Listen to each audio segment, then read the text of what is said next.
सज्जन श्रोते हो, आज आपण एक 2-3 कडव्याचंच काव्य पाहणार आहोत. अर्थात ते तुकाई म्हणजे तुकाराम महाराज किंवा संत तुकाराम यांना सर्व संतांना हा नारायण आई तरी म्हणतो किंवा मित्र तरी म्हणतो. तेव्हा हे काव्य तुकाई म्हणजे संत तुकाराम महाराज हीच आई अशा अर्थाने आलेलं आहे. आता बघायला गेलो तर सर्व संत संसारात असतात आणि संसार करता करताच ते परमार्थाचं चिंतन करतात आणि संसार आणि परमार्थ याच्या चिंतनातून मंथनातून ते काहीतरी तत्व आपल्या पुढे मांडतात. म्हणून या काव्यामध्ये तुकाईला म्हणजे तुकाराम महाराजांना तुकाराम हीच आई अशा तुकाईला धन्य धन्य असं प्रशंसित केलेलं आहे. आणि तुला मी शरण आलो आहे तेव्हा हे तुकाई हे तुकाराम महाराज हो, माऊली तुकाराम हो, तुम्ही निरवधी म्हणजे वेळ न घालवता या आणि मला भेट द्या असं म्हटलेलं आहे.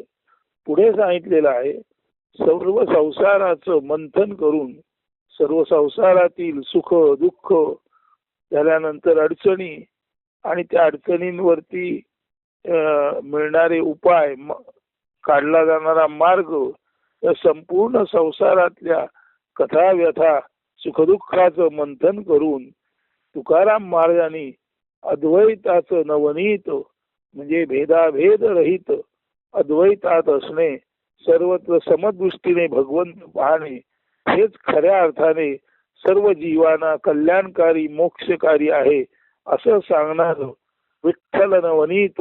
आता विठ्ठल म्हणजे विशेषत्वाने ठोंबा आहे असा तो आत्मा. म्हणून त्यांचा हा जो विठ्ठल आहे तो करकटेवरी पाय विटेवरी आहे आणि तोच विठ्ठल तुकारामांसारख्या संत महंतांच्या हृदयात तोच विठ्ठल आत्मा म्हणून उभा आहे. तेव्हा विठ्ठल हेच अद्वैती आणि संत जीवनातील खरखुर नवनीत लोणी आहे. तेव्हा ते आत्मज्ञान विठ्ठलाचं ज्ञान विशेषत्वाने स्थाणू असणं अक्रिय साक्षीत्वात असणं असं जर आपण जीवनात जगू शकलो तर तेच नेहमीच्या जीवनातलं अद्वैत रूपी नवनीत म्हणजे लोणी आहे. म्हणजे माणूस जर जीवनामध्ये अद्वैत भावाने जगला आणि सर्वत्र समदृष्टीने त्याला भगवंत पाहता आला तर खऱ्या अर्थाने या सुखदुःखामध्ये या भ्रमामध्ये मायेमध्ये गुरफटलेल्या माणसाला खऱ्या अर्थाने हे ज्ञानरूपी लोणी हे ज्ञानामृत हे विठ्ठल नवनीत प्राप्त होईल. असा हा संत ज्याने आपणाला द्वैताचं असार म्हणजे द्वैतरूपी टाकाऊ भाग टाकून अद्वैताचं सार म्हणजे अद्वैताचा शुद्ध भाव तुम्ही प्राशन करा, तुम्ही स्वीकारा आणि तसे जगा असं आपणाला या तुकारामाने अनमोल उपदेश दिलेला आहे. आणि इतकंच नव्हे तर तो स्वतः न मानी कोणा हरी निराळा, तो कुठल्याच जीवाला केवळ आणि केवळ परमेश्वर समजत होता, कुणालाही तो परमेश्वरापासून वेगळा समजत नव्हता. असे हे संत तुकाराम पाहायला गेले तर अत्यंत विरळे आहेत.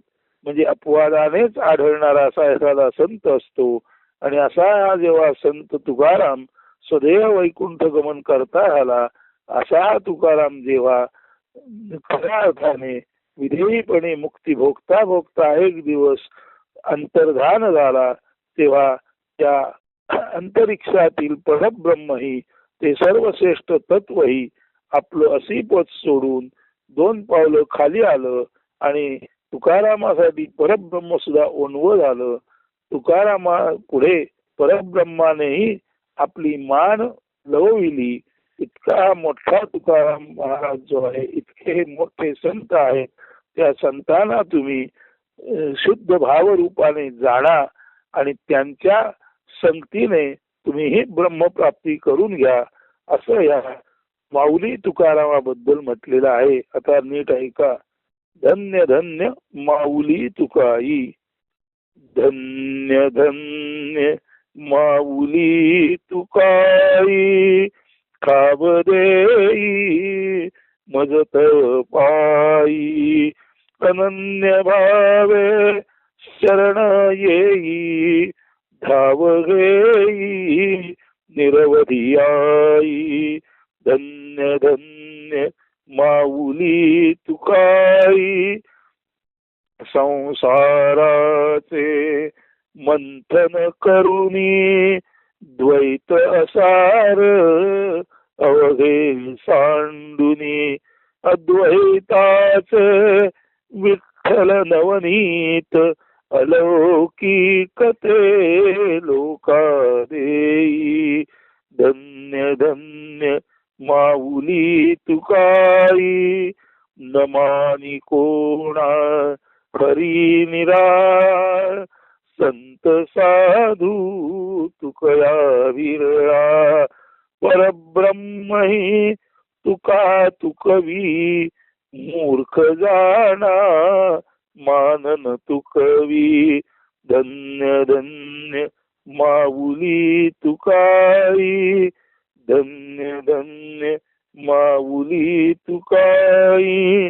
ठाव देई मज तव पायी. धन्य धन्य माऊली तुकाई.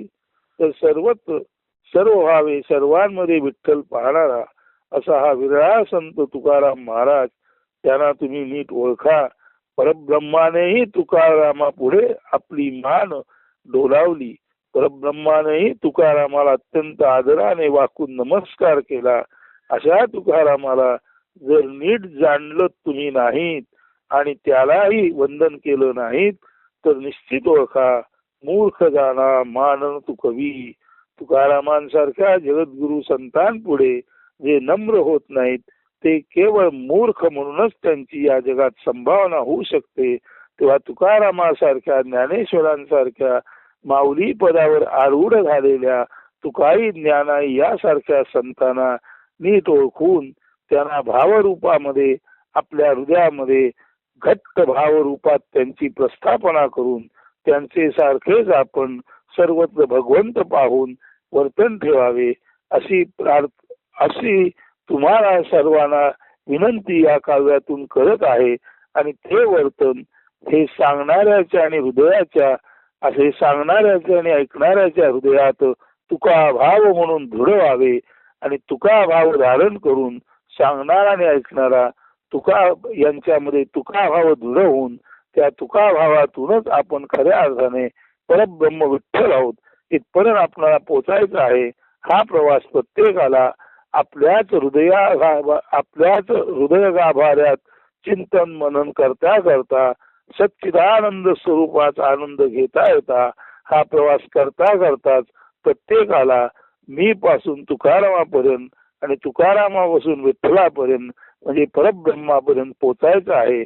त्या दृष्टीने हा अभंग अत्यंत महत्वाचा आहे. लहान असला तरी महान भाव त्या अभंगात आहे. तो आपण आपल्या मन हृदय आणि बुद्धीमध्ये धारण कराल असा विश्वास बाळगून आजचं हे छोटे गाणे निरूपण येथेच संपवतो.